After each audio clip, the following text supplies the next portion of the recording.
You ask Tiger to calculate. This deals with finding the midpoint between 2 points. The midpoint between the 2 points is negative 11, 22.5. Let's solve it step by step. Plot the 2 points and calculate the midpoint using the formula. The coordinates of point 1 are, x1 equals negative 63, y1 equals 9. The coordinates of point 2 are, x2 equals 41, y2 equals 36. PM represents the midpoint of the 2 points.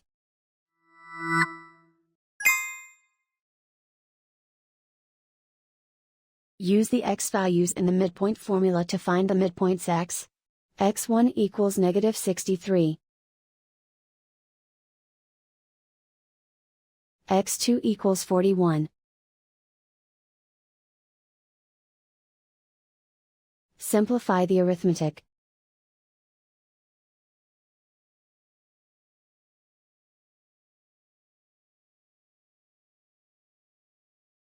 Use the y values in the midpoint formula to find the midpoints y. y1 equals 9.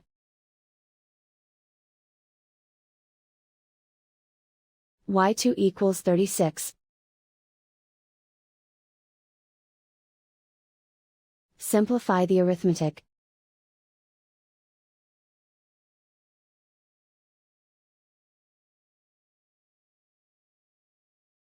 And so, the midpoint is, negative 11, 22.5.